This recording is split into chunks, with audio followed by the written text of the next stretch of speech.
Well, let me give you a little of the history of this feast, and it might give you an understanding that you didn't expect. It was in the 1920s that, in fact, the Franciscans, my own order, pushed Rome to have this as a feast day. It's very recent, actually. It only was universalized in the 1960s with the Vatican Council.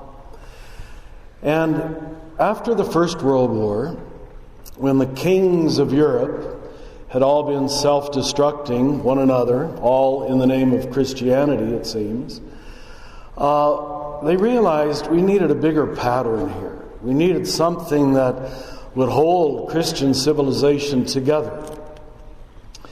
And they recognized that most Christian understanding was based on what I'm going to call Plan B. And probably Plan B is what most of you implicitly or explicitly grew up with. That it all starts with a big mistake, which is a terrible way to start history. That Adam and Eve ate the apple, dang it. And that got us off to a very terrible beginning. And so God had to send His Son into the world to redeem the whole thing and turn it around. Well, that really is Plan B. That history begins with a mistake, and all Jesus is, in effect, is a mop-up exercise correcting Adam and Eve's supposed fault. A much broader and bigger view, found definitely in the Scriptures, but for some reason not noticed, is quite different. It was revealed in that second reading, where we were told that this Christ is the Alpha and the Omega, right? Alpha being the first letter of the Greek alphabet, Omega being the last. There has to be a correspondence between how the universe started and where it's going. There has to be a connection. There has to be a direction. And Plan A says the direction and the meaning was set from the very beginning. And it didn't start with a problem. It started with a blueprint, which was called the Logos. The first idea in the mind of God, as it were. If God has ideas, I don't know, but that's the way they talked. And notice that the official name of the feast is Christ the King of the universe. It's trying to get to a universal understanding of what's going on. What does this thing called history mean? Where does it come from and where is it going? And here's the way the Franciscans proposed it. They said the first idea, the alpha of history, is that God wanted to materialize. God, who is spirit, who is shapeless, who is formless, wanted to take form. That's Plan A. That this material universe reveals the invisible God. That's what it means for the Christ to be the King of the universe. Maybe we'd actually use the word the pattern. The first revelation of what's going on, the inner DNA of everything.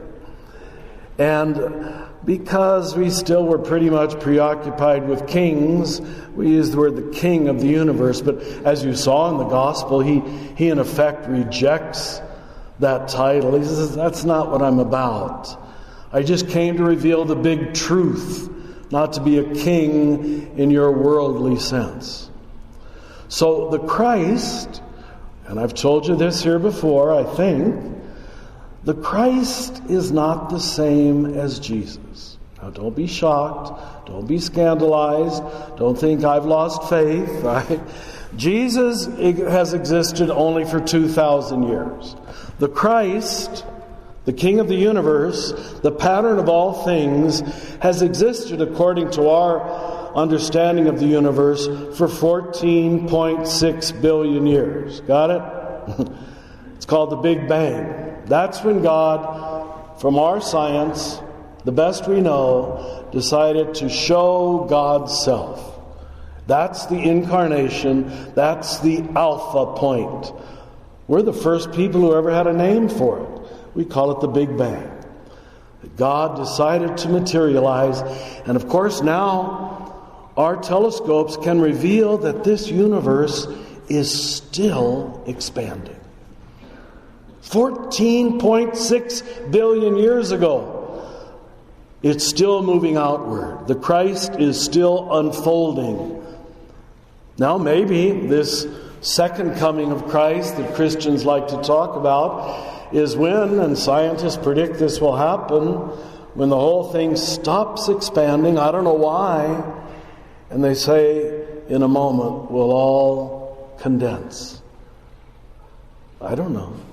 We don't need to know. Last week's gospel said that. We don't need to worry about it. It's not our problem. But what we do know is that the Alpha and the Omega are the same thing.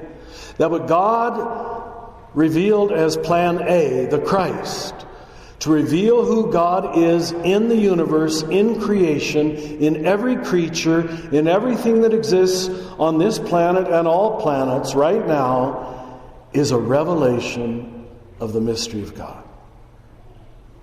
I hope you recognize that means you are inside of something very sacred, very beautiful, inherently holy. We don't make it holy, it already is. You are the in-between of the Alpha and the Omega, the eternal Christ. The King of the universe is the pattern of the universe, in other words. So Jesus doesn't come to proclaim any kind of domination or warrior status or control of history. He simply says, I am naming the deepest meaning of history and the deepest meaning of humanity. And that's why, in a moment of time, this eternal Christ mystery came as a person that you and I call Jesus. And we're the religion that dares to believe that. Maybe you have to ask yourself if you really do. It's pretty hard to believe. Can you really believe that one ordinary-looking man, born in a little dusty town in Palestine, is the eternal blueprint of what God is doing? That's a big act of faith. And maybe that's why Jesus asked Pilate, do you believe this of yourself, or have others told you of this? And maybe we have to ask the same question. Are you just here because others told you you should be Catholic or Christian, you should believe this? Or do you really believe that the Christ reveals what is happening all the time and everywhere? And even in you and even now.